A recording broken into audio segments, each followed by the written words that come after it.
ಕಲ್ಲೇಟಿಗಿಂತ ನಿನ್ನ ಕಣ್ಣೇಟೆ ಜೋರಾಗಿ ನಡುಗಿದ್ದೆ ಗಡ್ಡ ಗಡ್ಡ ಕೇಳಮ್ಮ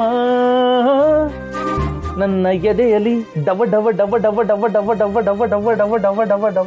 ಪಾಪ ನನ್ ಮಾವ ಮನೆಗೋಸ್ಕರ ಎಷ್ಟೆಲ್ಲ ಕಷ್ಟಪಟ್ಟು ದುಡಿತಾನೆ, ತನಗೋಸ್ಕರ ಮಾತ್ರ ಏನೂ ತಗೊಳಲ್ಲ. ನಾನು ಬೇರೆಲ್ಲ ವಿಷಯದ ಬಗ್ಗೆ ತಲೆ ಕೆಡಿಸ್ಕೊಂಡು ಮಾವಂಗೆ ಪ್ರೀತಿನೇ ಕೊಟ್ಟಿಲ್ಲ. ತುಂಬಾ ದಿನ ಆಗೋಯ್ತು. ಗಂಗಮ್ಮ ಓ ಗಂಗಮ್ಮ. ಸರ್.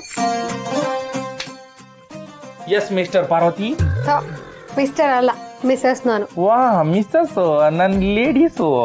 ಓ ಮಾವ, ಲೇಡೀಸ್ ಅಂದ್ರೆ ಎಲ್ಲ ಹೆಂಗಸರು ಸೇರ್ತಾರೆ. ನೀನಕ್ ನಾನೊಬ್ಳೆ, ನನಗ್ ನೀನೊಬ್ನೆ. ಓ ಶಿವ ಅಂತ ಹೆಸರು ಇಟ್ಕೊಂಡ್ಬಿಟ್ಟು ಗೌರಿ ಅವಳೆ. ಗಂಗೆ ಯಾವಾಗ ಬತ್ತವಳು ಏನೋ. ಹಾ, ಗಂಗೆ ಬೇರೆ ಬೇಕಾ ನಿಂಗೆ? ಓ ಅದಕ್ಕೆನಾ ಗಂಗಮ್ಮ ಅಂತ ಹಾಡು ಹೇಳ್ತಿದ್ದು ನೀನು? ನೋಡು, ಈ ಜನ್ಮಕ್ಕಲ್ಲ 7 ಜನ್ಮಕ್ಕೂ ನಿನಗ್ ನಾನ್ ಮಾತ್ರ.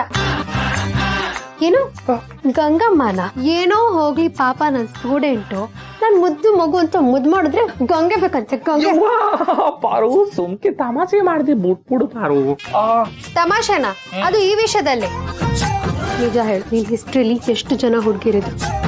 ಹೇಳ್ತೀನಿ ಪಾರು, ಹೇಳ್ತೀನಿ ಬಿಡು ಪಾರು. ನಂಗೆ ಈ ಹಿಸ್ಟ್ರಿ ಫಸ್ಟ್ ಎಲ್ಲ ಗೊತ್ತಿಲ್ಲ ಪಾರು. ಆದ್ರೆ 15 ವರ್ಷದ ಹಿಂದೆ ನಂದಿನಿ ಅನ್ನೋ ಹುಡುಗಿನ ನಾನು ಲವ್ ಮಾಡಿದ್ದೆ. ನಾನು ಕೆಲ್ಸಕ್ಕೆ ಅಂತ ಮೈಸೂರು ಹೋಗಿದ್ದೆ. ಅಲ್ಲಿ ಆಯ ತಪ್ಪಿ ಚರಂಡಿಗೆ ಬಿದ್ಬಿಟ್ಟೆ. ಆ ಹುಡುಗಿ ಬಂದು ನನಗೆ ಕೈ ಕೊಟ್ಟು ನನ್ನ ಮ್ಯಾ ಹಾಕಿದ್ಲು. ಅವಳು ಹೊಂಟದ್ಲು. ಅದ್ರವಳು ವಾಚು ನನ್ನ ಕೈಗೆ ಸಿಕ್ಕಾಕೊಂಡ್ಬಿಡ್ತು. ಅವಳಿಗೆ ಆ ವಾಚ್ ಕೊಡ್ಬೇಕು ಅಂತ ನಾನು ಅವಳನ್ನ ಹುಡುಕ್ದೆ ಅವಳು ಸಿಗ್ಲೇ ಇಲ್ಲ ಪಾರು. ಆಮ್ಯಾಕೆ ಒಂದಿನ ಮದುವೆಗೆ ಅಂತ ನಾನು ಮಡಿಕೇರಿಗೆ ಹೋಗಿದ್ದೆ. ಮಡಿಕೇರಿ ಅವಳು ಸಿಕ್ಲು ಪಾರು.